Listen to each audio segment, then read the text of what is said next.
Hey everybody, what's up? Welcome to the Stack Sats Show, your beginner-friendly guide to saving in Bitcoin. What's up, boys? I see Old Man Bill's BTC in the house. What up, Old Man Bill? I got Matthew in the house. What up, Matthew? Nice to see you in here. It's gonna be a good day. Welcome, everybody. Before we get started, if you're new here and I haven't sent you 1,000 sats yet, you're trying to learn about Bitcoin, you're in the right place. Let me send you 1,000 sats and get you started on your journey. Okay? All right. Welcome, everybody. Let's jump into the first segment of the episode, which we like to call Sat Strength. What up, Leonard? Leonard in the house. Round of applause from the live studio audience for Leonard. Today, Carl. What up, Carl? Let's go. Woo. Welcome back, Carl. Glad to have you in here. Today, you can get 2,897 Satoshis for a single dollar. Still a pretty good deal. Still a pretty good deal. Don't get me wrong, I'd rather have 3,000 plus sats per dollar. But hey, Bitcoin's gonna do what it's gonna do. Okay, why is that important? It's important because you don't have to buy a whole Bitcoin. You don't have to go buy a whole Bitcoin at 34,000 bucks if you're not sure about the technology. You haven't taken the time to do the research and study Bitcoin. Get started slow and steady. The more you learn, the more you'll want to earn, the more you want to buy. Okay, the more you learn, the more Bitcoin you want to save. But all that to say that you don't have to buy a whole Bitcoin all at once. You can buy fractions of a Bitcoin. These fractions of a Bitcoin are called Satoshis. We call them sats for short. Just like a dollar has 100 pennies, a Bitcoin has 100 million Satoshis. Almost at 1,000. 100 million Satoshis. Okay? We highlight that every day at the beginning of the show because I would need you guys to understand that if you're new. If you have any questions at any point during the show, ask it in the chat. I'll stop what I'm doing, answer your question. If I don't know the answer to your question, I'll tell you so, and I'll look it up and figure it out. Okay? All right. That said, let's say you're walking down the street, minding your own business this weekend. You look down, you see a penny, you pick it up, and all the day you'll have 29 Satoshis. 29 Satoshis right on the 29 Satoshis on the dot. Wow. I've never seen it do a completely round number like that. That's pretty cool. All right. So, sats are still cheap, guys. Sats are still cheap. You could be looking back at this episode down the road 4 years from now, 8 years from now, whatever, and wishing you come back in time to get 29 Satoshis for a single dollar. When Bitcoin hits $1 million, one Satoshi will be worth 1 penny. Okay, it's wild. It's wild. Okay, so that's what we have for for the strength, sat strength. Right? Pretty cool. Pretty cool. All right. So today I didn't have anything planned except for I did do a little research on a KYC Bitcoin, and let's talk about that for a second. Let me just get that started. We'll talk about that in the Why We Stack segment. Why We Stack. It's just a little instrumental, little inspirational music in the background to get me hype about talking about Bitcoin. So, Old Man Bill's BTC mentioned talking about KYC, right? And for those of you that don't understand what KYC is, it stands for Know Your Customer. It's a requirement that the government puts on banks and financial institutions to get all of your personal information, including your social security number, your email address, your name, your your blood type. I'm just kidding, but pretty much, right? Your all the information about you before you can open, like for example, a checking account. Okay. And so when people say there's a difference between KYC and non-KYC Bitcoin, we're buying basically KYC Bitcoin right now because we're going through Swan, and Swan is required by the government in order to operate in the United States to KYC their customers, right? To know your customer. So they have to ask you for all the information, and like Bill mentioned the other day, they ask you to send a picture of your ID, right? That means that if the government wanted to see how much Bitcoin you're stacking, and you're stacking it through Swan or through another exchange like Coinbase that also is required to do KYC, then, yeah, okay, there it goes. Swan knows your nationality. Yep. they can basically subpoena those institutions and figure out how much Bitcoin you've bought over time, and maybe even see, yeah, Swan knows your age, your eye color, your nationality. Yep, they can subpoena the government and get all that information that you KYC'd to that institution, right? Here's the different arguments for it, right? So that's KYC Bitcoin, okay? That's KYC Bitcoin, and then so when you withdraw from Swan, for example, or Coinbase to your own self-custody wallet, then they'll know that you've been sending Bitcoin to that wallet. If you do each withdrawal on a different incoming address, it might be harder for them to trace, but they could potentially figure out who you are and how much Bitcoin you're still holding, or if you're holding all that stuff, right? But yeah, so that's what KYC Bitcoin is, right? And although I should be concerned about it, I'm not as concerned, because I don't know, it's hard to say, right? Like, if the government wanted my details, they already have my bank account, and I KYC with my bank, right? So KYCing with an exchange is they don't even probably need to go to the exchange. You can just go to my bank account. They can just go to the bank I bank with and subpoena them, right? But anyway, I think they do it as a way to like scare people into not getting into Bitcoin. So there's another way there's a few ways to get non KYC Bitcoin. Okay, one way to get non KYC Bitcoin is if I just send you some sats over the show. I don't ask you for your email address. I don't ask you for your real name, right? You earn it, right? By jumping in here. That's right, Bill. You earn it by jumping on here and subscribing and jumping in the chat and being cool and being a contributing member of, or like a positive influence in the chat, helping spread the signal. That's our goal here, right? So I give you that. I take my sats and I give them to you. Okay. Old Man Bill sent me I feel bad calling you Old Man Bill. I'm just gonna call you Bill. Bill sent me non KYC sats the other day, right? Now those non KYC sats are mixed with my KYC sats, so that kind of sucks. So I should do a separate wallet for that. Anyway, another way you can get non KYC Bitcoin is mining. Correct, Matt? That's a very good. We'll give a round of applause to Matt for putting that up there. Yeah, is to mine. Okay, you basically have a device like an ASIC. It's a dedicated device that just converts. That helps the Bitcoin network process transactions, right? You're providing processing power to the network. You're actually guessing. It's like a lottery. We talked about mining before, but just real quick, you have a miner running. You use electricity to run the miner. The miner guesses at an algorithm, and if it gets an accurate guess on it's like a random way to generate. It's like a random way to award the right to write the next block every 10 minutes. That's what mining is doing. You're guessing at a certain algorithm, guessing at a certain number, and if you get below a certain hash rate, then you basically earn the right to mine the next block. And the way it works is the difficulty of guessing that puzzle increases and decreases depending on the hash rate, so that on average, somebody will guess it based on the amount of people guessing. Somebody will guess it in about 10 minutes. Okay, if there's more people joining the network, then it'll get more difficult, so that it still takes 10 minutes to guess it.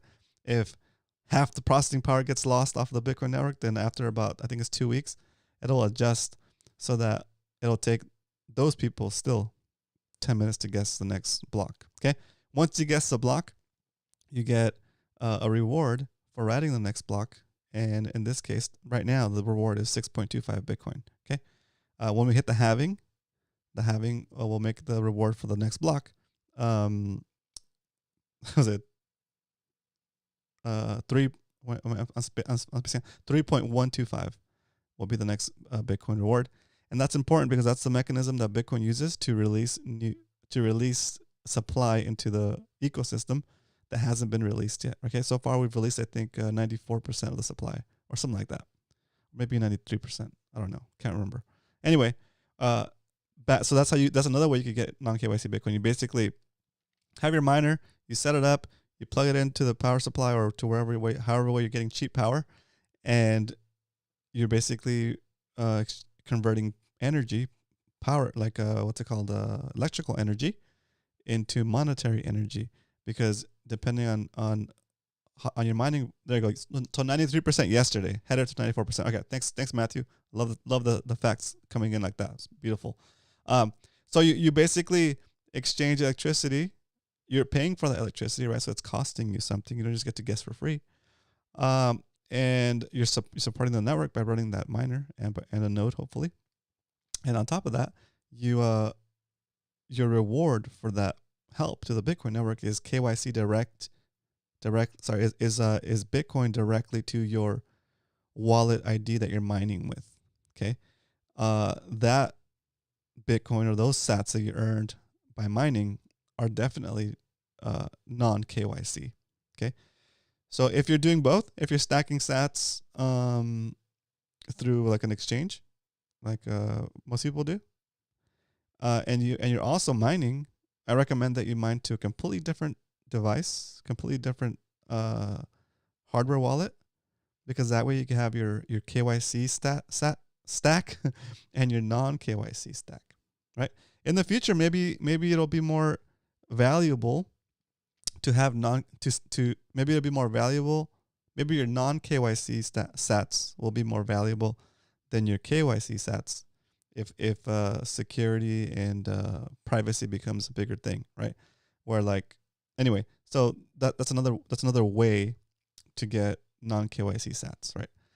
Can you actually tell if they're KYC or non KYC when you receive them? No, unfortunately. Like there's no way to really track that.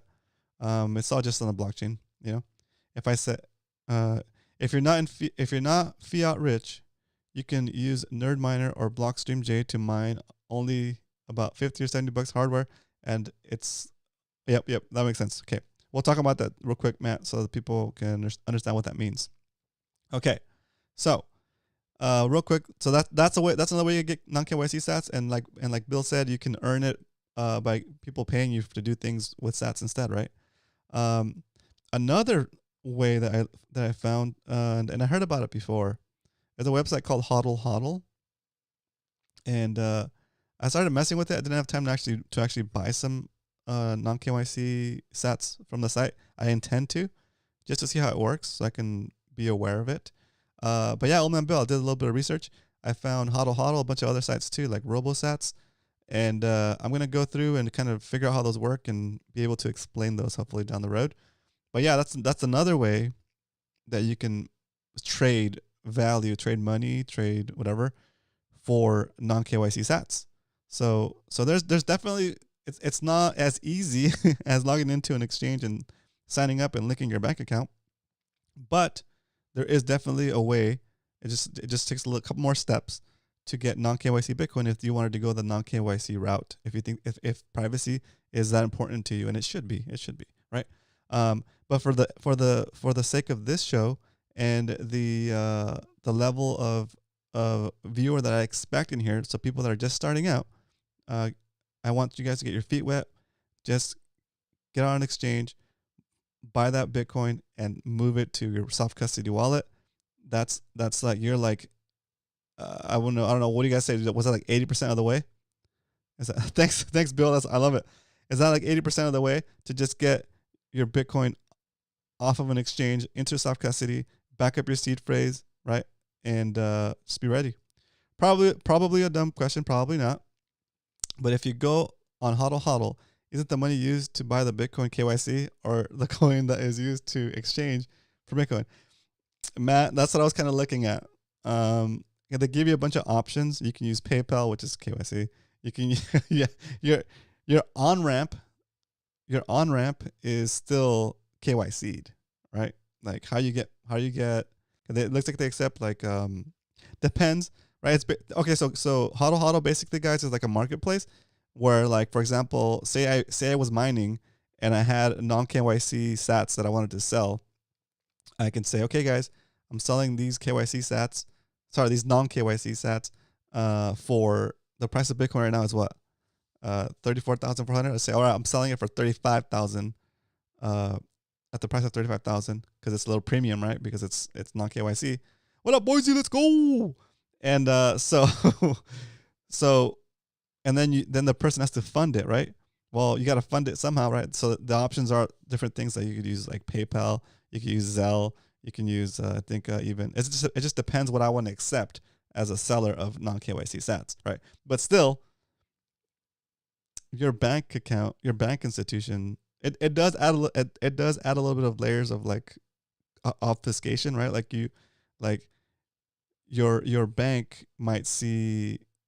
I don't know if the money goes from your bank or from your PayPal or from your Zelle to HODL and then to the person, or if it goes straight to the person, right? Because if it does, and you kind of like that transaction gets KYC'd, right? The easiest. So let's see what Bill has to say. The easiest is to make your own seed phrase.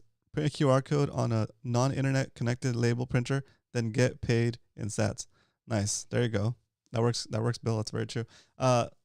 Smash those likes. Oh, let's go, dude. Boise, we're in here. We're at 8 subscribers. All right, guys. We talked a little bit long about that one. I love it. But it's stuff that comes up and stuff that that I'm still in the process of learning as well. So, so there is a difference between KYC and non-KYC sats. I understand it. But it's just I think the only way to get truly non-KYC sats would be to mine them yourself. Right? Because how do you validate that? How do you validate that someone is actually selling you non KYC sats? Like maybe I'm just ignorant to it. I'll probably figure it out in my research this week, and if I do figure out how they actually validate that you're actually selling them non KYC sats, right? Yeah, so that's a little bit confusing to me, because in the world of Bitcoin on the blockchain, it doesn't say KYC and non KYC. A sat is a sat. A Bitcoin is a Bitcoin, right? Right. So yeah, Bill, it's been wonky. The other day, J-Dub was in here and it was showing him like 182 likes. It was weird. All right. So we're just gonna wrap up the the why we stack segment. But yeah, all my Bitcoin is non KYC. There you go, Boise. There you go. Boom. That's the way to do it. Do you normally use? Don't dox yourself, I guess, right? But like, what do you think is the best way to get non KYC sats, right? And I'll leave that question out for you, and then I'm gonna move on with the stack recap, because we don't only talk about buying Bitcoin and stacking it forever. We also buy it every day on the show. Yes, I understand. On the show, we're only doing $10 a day, Monday through Friday, but just know that in the background, I'm stacking like a maniac. Okay, this is just a proof of concept for the beginners that don't understand Bitcoin, to see that it's not that difficult to stack sats, and that you can start with as little as $10 a day, $10 a week, $10 a month. But I would recommend you go more than that. You go hard. Okay, start with $10 a day. Start with $10 a day, or $20 a week, or $50 a week. Go study Bitcoin. Go learn about this. Go learn about the money system. Go learn about the fiat dollar supply. It's not loading. Wait for it to load. Go learn about the fiat system. Go learn about how inflation steals from you every day, and then you'll on your own realize that, damn, the real risk is saving in dollars. I must save in Bitcoin, and I want you to come to that realization on your own via the research you've done. I'm only here to nudge you on that journey. I'm not here to tell you how to invest your money, but I'm just here to let you know that there is an option that doesn't require you to already be wealthy. It doesn't require you to already come from wealth.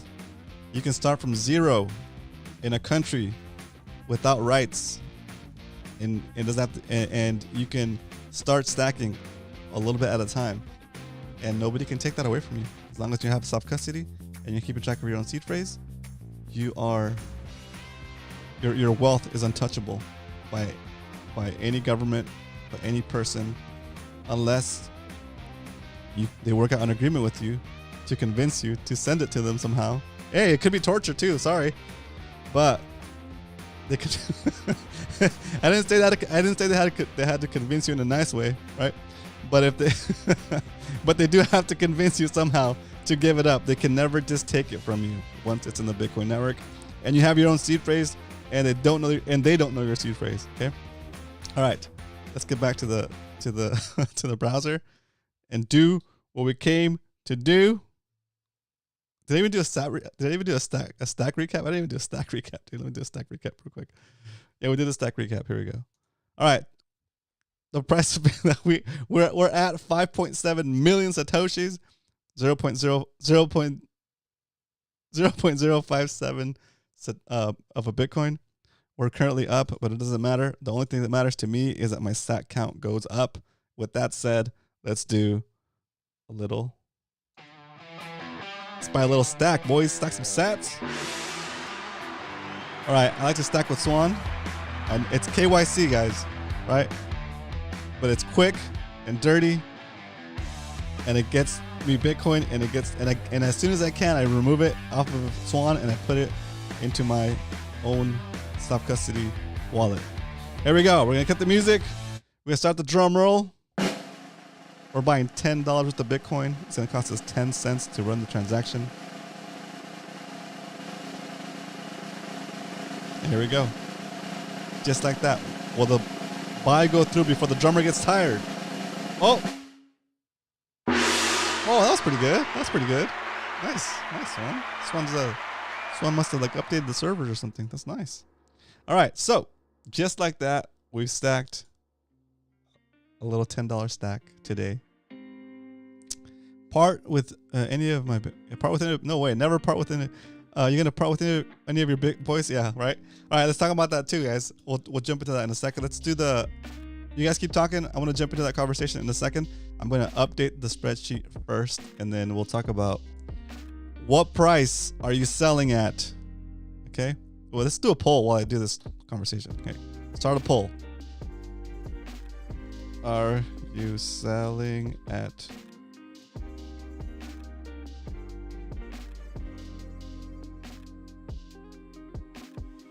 There we go. When Bitcoin hits $1 million, are you selling? This is a test. This is a test. All right. While you guys figure out if you're selling. Hey, it's easy to say right now. It's easy to say right now that you're not gonna sell. Right? But you need to decide right now while you're not losing your mind because you're filthy rich. Decide right now. Commit to selling or not selling, right? All right. Oh, did I take a screenshot? Dang it! I didn't take a screenshot of the thing, did I? Let me check.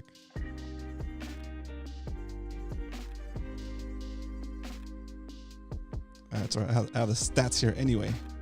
Okay. Take this out of here. There we go. Probably more accurate anyway. There we go.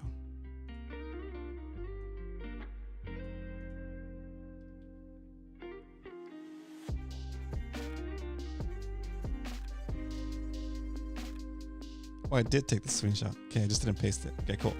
All right, we're on episode 98 today, guys. Remember, on Tuesday will be episode 100. If we get 10 concurrent viewers on episode 100, I'm going to do a $1,000 stack for the show. If we get less than 10 concurrent viewers, then I'm just going to do a $100 stack to celebrate the 100th episode. Okay? All right. So we bought Bitcoin at 34,583. Okay. We spent $10.10, and the yield is. It's so sad to see under a 30,000 Satoshi stack for $10. Oops, for $10.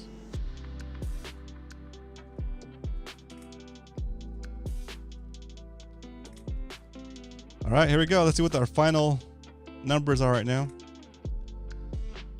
5.766 million Satoshis. Our average buy price is going up, of course, because we're buying at a higher price, but it doesn't matter. When you look at this number in terms of $1 million Bitcoin, then it's 0.034 versus 0.028 million, right? So that to say that it's cheap, guys. It's cheap. Still cheap. All right, let's get back to the Q&A real quick. Now that the stats are updated, we've stacked some sats. Let's jump into this this chat. All right, I'll sell. Nice. All right. We have some. Ooh, 50-50. Oh my gosh. Oh, you're messing with us. 50-50. All right. I'm gonna end this poll at 50-50, and I have some work to do to make you understand, or to help you understand, the value of Bitcoin. Okay.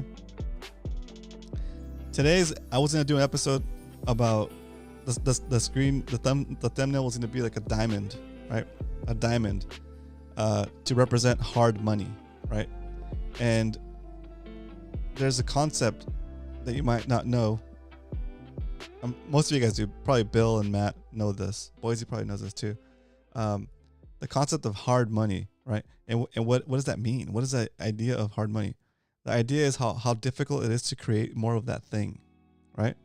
So it's difficult to create more gold. That's why gold has been historically like a store of value, but it's not impossible to create more gold, right? So there is an inflation rate there. Okay. How difficult is it to create dollar bills? It's not difficult at all. Like the government prints them all the time, faster than you can think. Okay. So it's not hard money, it's soft money, right? So you wouldn't save in soft money. Okay. The hardest money that exists right now is Bitcoin. Okay. Because it's capped at 21 million and you can't make more of it, right? That's how we determine what hard money is. Okay. And the best way to store value is to store value in the hardest money you can find. In this case, it's Bitcoin, right? Okay. All right. So that's why it's important to even though, let's say Bitcoin hits $1 million, right? You would still not want to sell it. Okay. Be like, hey, but I want to take some profits. Yeah, but if you have an asset that's worth $1 million, what are you trying to get out of it? Right? Like, are you trying to buy something that's worth, let's say you sell it at $1 million and you bought it at whatever, 34,000. Sell it at $1 million. Now you have to account for that profit. And then the government's going to say, hey, that's cool. Nice job on that trade, bro. Give me that. Give me half. The government's going to take half of that for taxes, right? And you're going to have like what? Maybe 40, 30,000 of that, right? And it's kind of like, you know, why would you do that? You kind of just gave up all of your hard-earned, or not even hard-earned, all of your profits away, right? So what you do is you do that. You treat it as you would an asset, any other asset that has a lot of value. So for example, like a property, right? You could take loans against it, right? Let's say somebody says, okay, I'll lend you $100,000 for whatever it is you need to do that, whatever you want to try to sell your Bitcoin for, right? Let's say you say, okay, I don't want to work this year, and I want to have $100,000 a year salary, so I'm just going to take out a loan for $100,000 against my one Bitcoin that is worth $1 million, right? Well, that loan doesn't count as income, right? It counts as debt, right? So you won't get taxed on that, right? And then you can pay back that loan Don't die before you can utilize your good ideas. Nice. You can pay back that loan down the road as your Bitcoin continues to appreciate. Just take out another loan for less percentage of your Bitcoin and pay back the first loan and live off the second loan, and then just keep doing that basically in perpetuity. As long as they keep printing money, they're gonna keep pumping the price of your Bitcoin, and it's like a never-ending cycle. But it's like the you're doing the inverse of what the rest of the people are doing. While the rest of the people are gonna have to be working harder and harder to make less and less money that's actually even worth less and less. Your asset, your Bitcoin, is going to continue to appreciate over time against that, just by the nature of how things work, right? And so it's pretty insane once you start thinking about it. And you start thinking about it. Well, if I can hold off and be like stack my sats for like 8 years, right? Make it through 2 cycles. You could potentially be in those ranges where you pretty much don't have to do anything else but just hold your Bitcoin, right? But that's like just based off of the Bitcoin halving cycle, which is every 4 years, right? That's why I base my 8-year, 10-year thesis, right? And that's not accounting for any ETF stuff. That's not accounting for like a big government all of a sudden adopting Bitcoin. That's not accounting for any kind of big institutions all of a sudden adopting Bitcoin besides MicroStrategy, right? Because if anything like that happens, or like the ETF finally gets approved, whether it gets approved tomorrow or in a year or in 2 years, you're pretty much set on the 8 to 10 year cycle anyway, right? But if the ETF gets approved, it basically fast forwards your 8 to 10 year window based on the amount of demand that's going to go up. Based on the amount of demand that's going to happen in the market, right? Bitcoin will outlive you. You don't need to hold forever, friends. Stay solvent. That's an interesting concept, Bill. Let me read back to Bill's comments. Maybe he has a good point, and I just want to make sure that I acknowledge it. It's okay to use that. Okay. Long-term gains though, so you'll get 20-30%. If holding forever is dying, staying solvent is more important. Long-term capital gains over 1 year in US. Don't die before you can utilize your good idea. Okay. All right. Maybe I don't understand, but I'll keep an open mind and try to figure that out, Bill. So anyway, that's my plan, and I'm open to changing that plan. But all I know is why would I trade my Bitcoin for anything else, you know? And like, why wouldn't I just pass that on to my kids, right? And they could continue to do the same thing. That's my plan anyway. That's the way I look at it, right? Until maybe there's a way for somebody to convince me to part with it, right? Like at this point, I'm only putting away what I don't need immediately, right? Saving for the future, right? I'm still employed. I can work. I still do side stuff just to earn extra money, right? And that's the way it is, right? It just so happens that I'm taking all that work and all that extra side stuff that I'm doing, and I'm putting it in Bitcoin because it's a better way to store my value that I've accumulated, or that I'm accumulating, right? And if it so happens that Bitcoin happens to go up in value based on the sinking dollar, then that's even better for us, right? Anyway, that's just the way I'm doing things. That's not financial advice.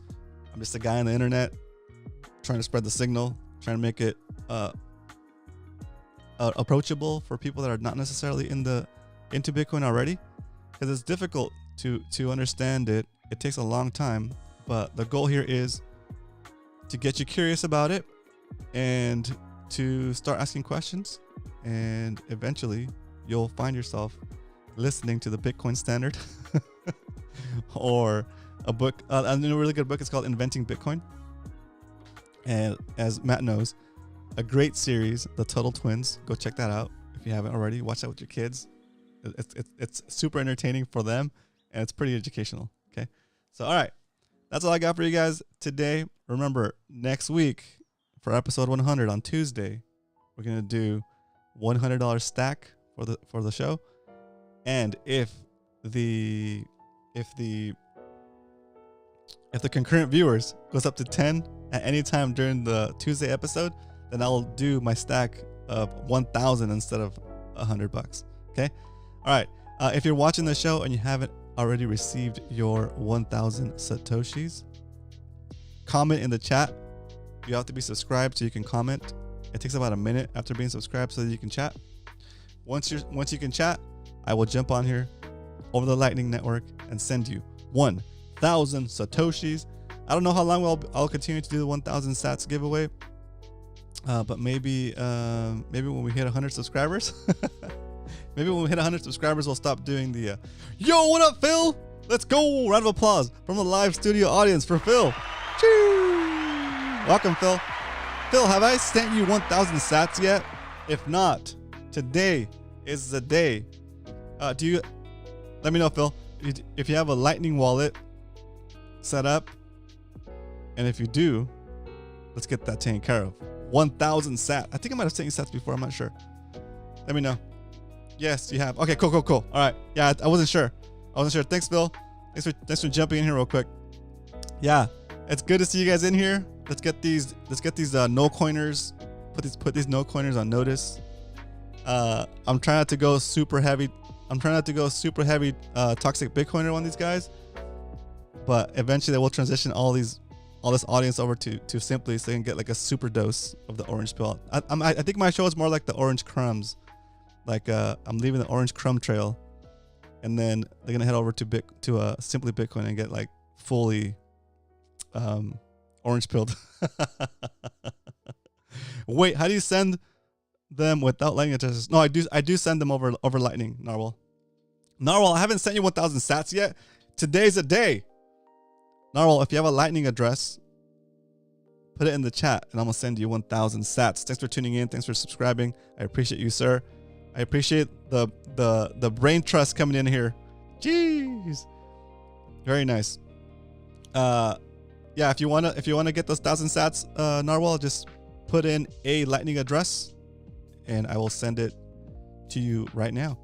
The only thing is you have to put the Lightning address without the @ and without the period. Do you send invoices to DM? Oh, we post one in chat. Yeah, no, just type in a Lightning address, an LN address. So for example, if you're at Wallet of Satoshi, you just type in your username for Wallet of Satoshi. It'll say like mine, for example, is freelarch86, I think, or 89. At Wallet of Satoshi, just put freelarch, the numbers, space, and then WOS. That way I know it's Wallet of Satoshi. And if you have a custom URL, like I do down here, roman@stacksatshow.com, you can put roman space stacksats space com, and I'll know the format, and I can just put the @ symbol for you and the period for you. Otherwise, YouTube is gonna just like eat the comment. It's weird. It won't even show me that you try to comment that. It'll just delete anything that has an @ symbol, and I think it even does URLs where it just kind of removes them. Yeah, we can post it in chat. Post a Lightning address in chat. It's gotta be your it's like the email format, but just take out the @ symbol and the period. We'll give you some time. We have stuff to talk about anyway. Oh, CC's going to jail? No way. Is that news right now? Oh, let's go.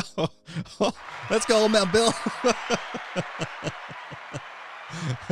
Oh my gosh, jeez. There we go. Man, can you imagine if something like that would have happened? That's crazy. So wild. Yeah, it's pretty wild. Yeah, guys, it's pretty intense. So I don't looking at the non KYC stuff, it's pretty cool. But I'm really curious to figure out if there's a way. I don't think there's a way to really validate or confirm that the person selling you non KYC sats on, like, for example, HODL HODL or something like that, actually is sending you non KYC sats, right? Like, you almost have to know somebody who mines it to guarantee that the sats you're buying are actually non-KYC. I think the best way to actually do it would be just to mine it yourself. What up, Nick? Welcome to the stream. First time here. Round of applause from the live studio audience from Nick. Nick, I see you made it all the way out here. You subscribed because you're in chat. You waited that minute. Thank you for waiting. You're here, man. Thanks for tuning in. Let's get you your 1,000 sats. Have I sent you 1,000 sats yet? I don't recognize the name. If I haven't, here's how we're going to do it. We do it over what's called the Lightning Network. If you're not familiar with the Lightning Network, let me explain it real quick. It runs on top of the Bitcoin network, the on-chain network, through payment channels. Okay, I've generated a Lightning address in email format. I study up and catch you next stream. All right, cool. All right, Narwhal, sounds good. I'll study up and cool. Yeah, definitely, Narwhal. That'd be awesome. Even if you want to do it during Simply, that's fine too. Okay, so Nick, if you haven't already, if you don't have a Lightning address, a Lightning wallet, and actually Narwhal, if you want to do this too, you can do this too. It doesn't matter. If you want to have like a simple way to get Lightning, to get sats, I use the wallet of Satoshi. It is a non-custodial wallet. So if wallet of Satoshi decides to pull the plug and take our sats, they're going to take our sats, right? But it's convenient for turning people on to Bitcoin for the first time. For example, I have a wallet of Satoshi set up on my phone. You go download wallet of Satoshi from the iTunes app store or from the Google Play Store. Once it's installed, you hit receive, and it's going to give you a randomly generated username here. For example, mine is freelarch84@walletofsatoshi.com. And that's basically the address I need to send you sats if you want to receive your sats today, Nick or Narwhal. If you put your username, for example, mine is freelarch84, and I just put a space WOS in the chat, YouTube won't cut you off or delete it. And I'll see it, I'll type it in manually and send you 1,000 sats. If you don't want to do it now, tune in on Monday and we'll get it done for you on Monday. Yeah, that's all I got for you guys. We'll get back to the fiat mines and continue to stack and continue to make that bread so I can continue to stack. Also selling stuff. My garage is almost not empty, but a lot of stuff in my garage has been sold. And again, I see sats everywhere. I see sats in stuff that is taking up space in my house. It's gotta go. It's gotta go because the best store of value is Bitcoin. After halving, does it go to 500 sats? It should. Oh, that's a good one, Matt. Dude, that's a great suggestion. That way we can keep it going.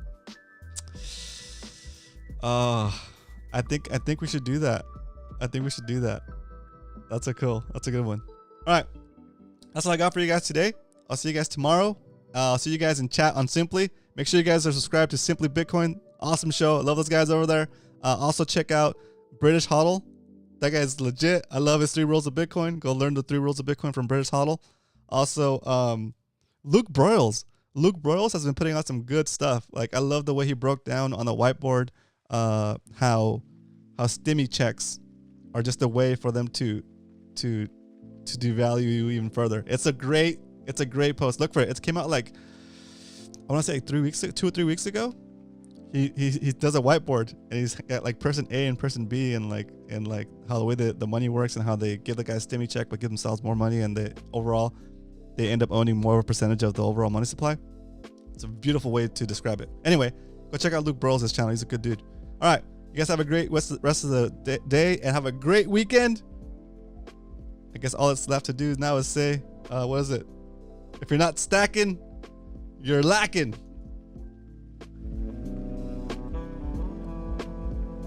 Oh, I gotta check out Blue Collar Bitcoin, Matthew. Thanks.